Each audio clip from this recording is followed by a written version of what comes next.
저는 2022년 36살이 된 백수입니다. 지난 1월 해외에서 돌아와 현재 2.5평의 방 한 칸에서 열심히 살고 있습니다.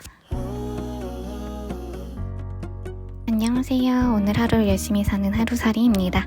이제 저는 이전 회사 계약이 만료된 지 한 달 하고도 열흘이 지났습니다. 저는 아직도 독립하지 않고 부모님께 얹혀서 2.5평 방 한 칸에 살고 있습니다.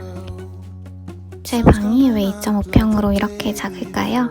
부모님께서 나이가 드시면서 이제 다들 성인이 되어 독립을 하게 될 테니 좀 작은 집에 살아도 된다고 결정을 하셨고 그때 이사를 했는데요. 제가 그때 30대 초반이었어요. 제가 그때 생각하기에 나도 곧 결혼을 할 거니까 나는 방이 필요 없어. 살아봐야 뭐 1년 정도 살겠지. 내 방은 작아도 돼. 라고 이야기를 했었고 이건 정말 방의 기능을 하는 방이 아닌 창고방 정도의 방이었습니다. 그때는 오래 만났던 분과 결혼을 계획하고 있었기 때문에 그렇게 얘기를 했었는데 결혼은 한다는 것도 참 내 맘대로 되는 게 아니라는 걸 잔인하게 헤어진 후에 깨닫게 되었네요. 지금 이 나이라면 내 가정을 꾸리고 번듯하게 집도 있고 차도 있고 아이들도 있을 줄 알았는데 이건 마치 뭐 고1 때 서울대 못 가면 연고대는 가겠지 라고 생각했던 것과 별반 차이가 없는 것 같네요. 제 방은 창문은 있지만 세탁실과 연결되는 창문이라서 해가 들어오지도 않고 침대 하나, 책상 하나를 두니 정말 비좁아서 잠만 자고 가끔 일하고 공부를 하긴 하는데 이조차도 답답하면 근처 카페로 나가서 제 할 일을 하곤 합니다. 2.5평밖에 안 되는 것도 오늘 검색해보고 알았네요. 나이가 차면 부모님과 사는 게 어렵다고들 하는데 저는 어려서부터 부모님과 큰 마찰이 있거나 부모님께서 잔소리를 많이 하시는 스타일이 아니셔서 감사하게 함께 잘 살고 있습니다. 사실 그런 것보다 이제 생활비를 드려야 하나 라는 생각이 든다는 점에 마음이 조금 무겁습니다.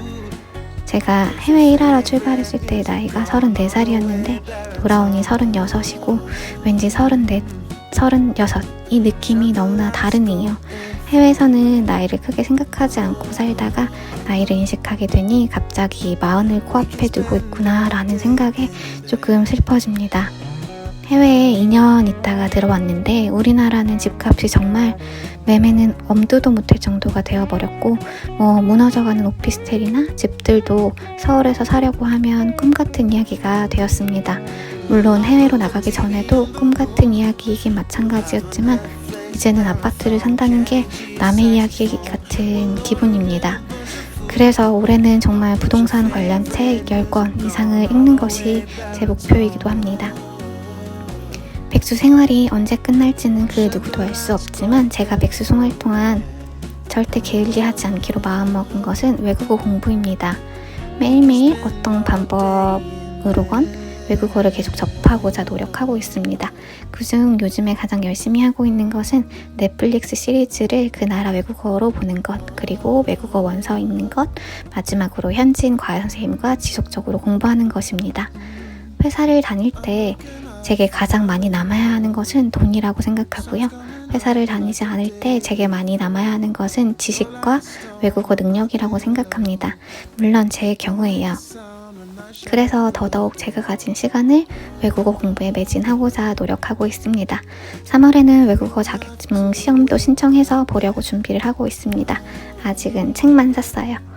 백수 기간이 정말 길어질 수도 있을 텐데 길어진다면 그 시간만큼 내 외국어 실력이 늘겠지 하는 마음으로 그 시간을 소중히 사용하고 어떻게 이 역량이 발휘될 수 있을지 기대하며 하루하루를 열심히 살아보려고 합니다. 코로나라서 취업도 어렵고 사실 더 어려운 건 내가 어디에서 일을 해야 만족할 수 있는가를 찾는 것 같아요. 그런데 제가 정말 다행인 부분은 이제는 저는 어떤 일을 해야 제가 행복한지를 알고 있다는 것인데요. 그런데 이 업무 특성상 많은 사람들과 부대껴야 하기 때문에 나중에 저는 사람들로부터 받는 상처나 스트레스를 어떻게 더 잘 대응하고 대처할 수 있는지도 이번 기회에 더 많이 준비해야겠다는 생각이 듭니다. 현재 일을 하고 계시지 않은 분들이 이 영상을 보시고 계실 확률이 더 높을 것 같아요.